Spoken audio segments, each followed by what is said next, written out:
56-കാരനായ കോഴിക്കോട് പെരുവണ്ണാമുഴി സ്വദേശി MA. Johnson 6-ാം മാസം polio ബാധിച്ചതാണ്. 90% ഭിന്നശേഷിക്കാരനായ school വിദ്യാഭ്യാസം പോലും ലഭിക്കാത്ത ജോൺസന്റെ ചിന്തകൾക്ക് പക്ഷേ ലോകത്തെ മാറ്റിമറിക്കാനുള്ള ശേഷിയുണ്ട്. ഇതിനകം തന്നെ നിരവധി കണ്ടുപിടുത്തങ്ങൾ നടത്തിയ ജോൺസന് മുന്നിൽ മൂലധനമാണ് തടസ്സമായി നിൽക്കുന്നത്. ഞാൻ ജോൺസൺ എം എ പെരുവണ്ണാമുഴിയാണ് കോഴിക്കോട് ജില്ലയിൽ. ജനിച്ച് 6 മാസം കഴിഞ്ഞപ്പോൾ പോളിയോ വന്നതാണ്. ഞാനൊരു അന്വേഷകനും കാലഘട്ടത്തിനൊരു മാറ്റങ്ങൾ വേണമെന്ന് ആഗ്രഹിക്കുന്ന ഒരാളാണ്. ഒന്ന്, എനിക്ക് വിദ്യാഭ്യാസം ഇല്ല. 2, എൻ്റെ ശാരീരിക ആ ഒരു കുറവ്, ആ പരിധിൻ്റെ ഉള്ളിൽ നിന്നുകൊണ്ട് ഒത്തിരി ഗവേഷണങ്ങൾ നടത്തി ലോകത്തിന് തന്നെ മാറ്റം വരുത്താവുന്ന കുറേ കാര്യങ്ങൾ ഞാൻ ചെയ്തിട്ടുണ്ട്.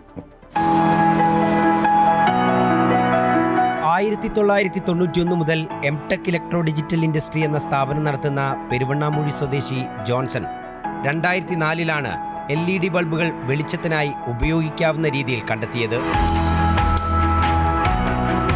ഇത് ആദ്യത്തെ പ്രൊഡക്റ്റാണ്. ഇതൊരു 22 കൊല്ലത്തെ പഴക്കം. ഞാൻ ഡിസൈൻ ചെയ്ത് കോയമ്പത്തൂരും ബോംബെയിലും കൊണ്ടുപോയി ഡൈവേർട്ട് ചെയ്ത് ഉണ്ടാക്കിയ ഷെയ്സാണ്. ഫ്രാൻസിൽ നിന്ന് ഞാൻ ഡിസൈൻ ചെയ്ത് ഞാൻ കൊടുത്ത രൂപത്തിൽ അവരെനിക്ക് ഉണ്ടാക്കി തന്നിരിക്കുകയാണ്.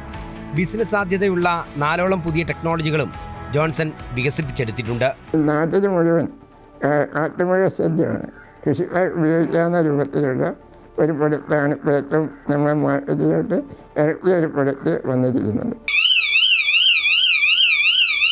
ഫുള്ളി ഓട്ടോമാറ്റിക്കാണ്. അപ്പോൾ രാവിലെ ആകുമ്പോൾ സോളാർ പാനലിൽ നിന്ന് ചാർജ് ചെയ്യും. അത് കഴിയുമ്പോൾ വൈകുന്നേരം ആകുമ്പോൾ ഓട്ടോമാറ്റിക്കായിട്ട് ഓണാവും. അതിനകത്ത് നമുക്ക് ശബ്ദം നമുക്ക് എങ്ങനെ വേണമെങ്കിലും ചേഞ്ച് ചെയ്യാം. ആൾക്കാരുടെ ശബ്ദമോ നമുക്ക് ഇഷ്ടമുള്ള ശബ്ദം നമുക്ക് സേവ് ചെയ്യാം. ഗവേഷണങ്ങൾക്കും പരീക്ഷണങ്ങൾക്കുമായി ഇതിനകം ഏകദേശം 35 ലക്ഷത്തോളം രൂപ ജോൺസന് ചെലവായി. ജോൺസന്റെ ആശയങ്ങൾക്ക് ജീവൻ നൽകാൻ അച്ഛൻ്റെ വഴിയെ തന്നെ മക്കളായ ജഷൂമും ജയൂണുമുണ്ട്. ഭാര്യ ഉഷയാണ് ജോൺസന്റെ കരുത്ത്. ആദ്യം തൊട്ടേ ഈ LED കണ്ടുപിടുത്തവും അങ്ങനെ ഓരോ കണ്ടുപിടുത്തമായിട്ടാണല്ലോ മുന്നോട്ട് പോകുന്നത്. അതിൽ നിന്ന് വേറൊരു ഭാഗത്തോട് തിരിയാൻ താല്പര്യം ഉണ്ടാവില്ല. നിലവിൽ LED ബൾബുകളുടെ നിർമ്മാണത്തിൽ ജോൺസൺ പരിശീലനം നൽകിയ മൈക്രോ യൂണിറ്റുകൾ 2 പഞ്ചായത്തുകളിലായി പ്രവർത്തിക്കുന്നുണ്ട്. വെറുതെ ഭാവനയിൽ വിരിയുന്ന ആശയങ്ങളല്ല, രാഷ്ട്രപതിയിൽ നിന്നുൾപ്പെടെ ലഭിച്ച നിരവധി അംഗീകാരങ്ങളും ജോൺസന്റെ കയ്യിലുണ്ട്.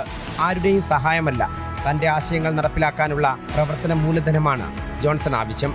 ക്യാമറമാൻ മനോജ് പേരാമ്പ്രയ്ക്കൊപ്പം MM രാഗേഷ്, അമൃത ന്യൂസ്, കോഴിക്കോട്.